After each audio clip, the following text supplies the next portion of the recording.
Assalamualaikum warahmatullahi wabarakatuh. Bertemu dengan saya pada sore hari ini. Saya akan membahas mengenai usaha yang berhubungan dengan sumber daya manusia. Dan kali ini saya memberikan sebuah materi, yaitu business owner jangan baper.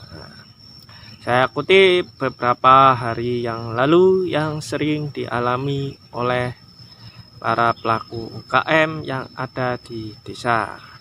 Dan ada 4 jenis tipe, yaitu tentang sumber daya manusia yang toksik atau yang racun yang patut diwaspadai oleh bisnis owner desa. Apakah saja itu? Tipe-tipe tentang sumber daya manusia atau toksik yang pertama adalah tipe monkey atau tipe monyet, yaitu saya ibaratkan orangnya itu banyak omong, provokator, suka bikin ulah. Itulah toksik yang tipe monkey. Untuk tipe yang kedua lah tipe snake, yaitu mempunyai ciri pendiam, tapi saat ada kesempatan ia menyerang, bahkan berkhianat.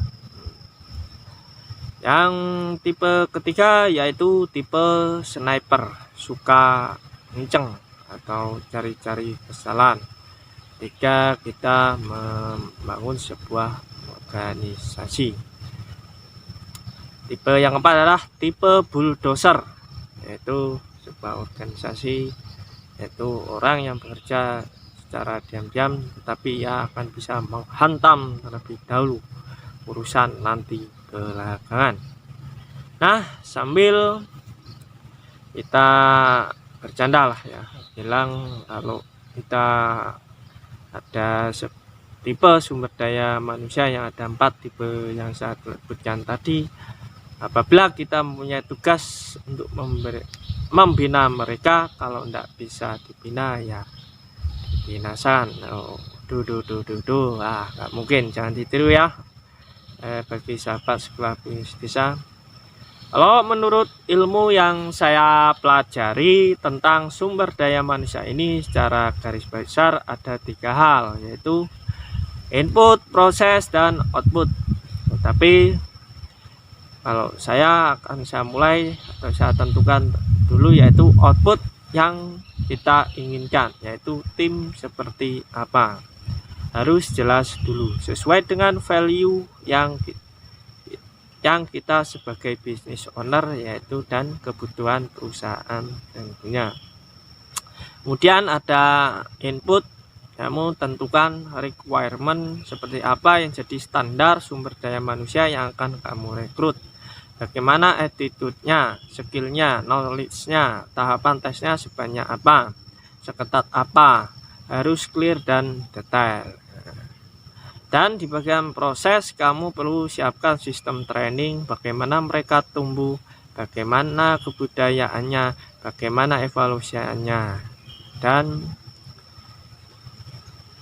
evaluasi untuk prosesnya. Ibarat gini, kamu rekrut sumber daya manusia standar A, lalu diproses dengan training, mentoring, dilatih, lalu bertambah nilainya plus, jadinya A+.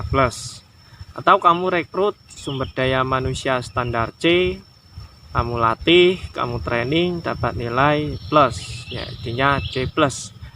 Bisa juga sih jadi B atau A, tapi berat, biar Dilan saja yang merasakan. Hahaha.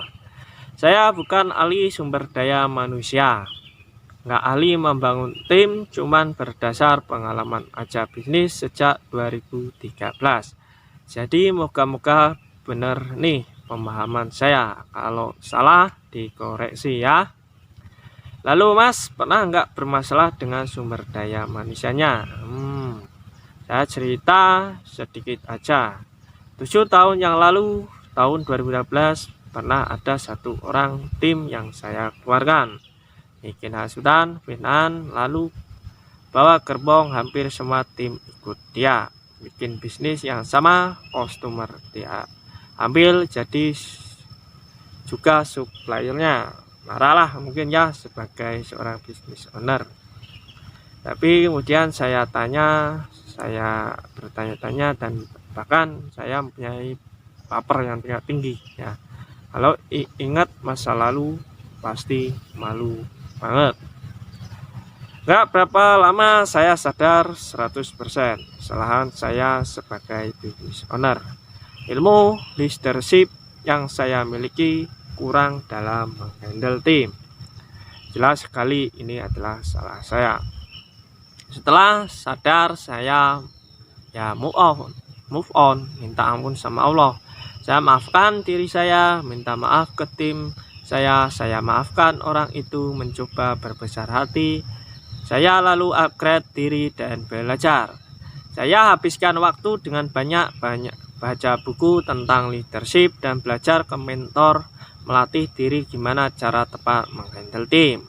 Sejak itu saya jarang baperan lagi, berubah. Saya langsung fokus ke goal saya sendiri, membuat standar baru, bahkan malah semangat create banyak bisnis baru.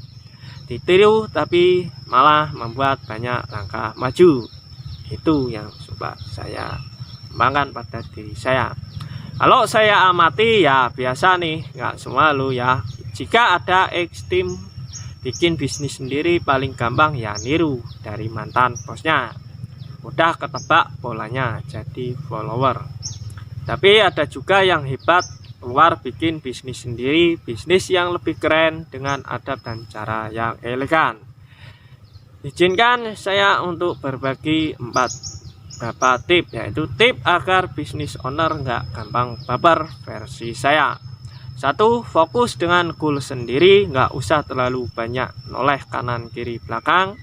Titik beratkan energi kita di goal sendiri. 2. Terus bertumbuh dan belajar, rubah mindset, fokus aja memperbaiki diri, tingkatkan kapasitas leadership kita.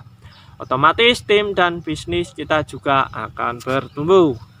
Tip yang keempat, fokus ke solusi, jangan fokus ke masalah. Evaluasi selalu by data. Naikkan standar, nikmati prosesnya. Yang terakhir, poin yang kelima, kalau ada yang ngomongin negatif tentang Anda, diamkan saja, doakan lebih baik.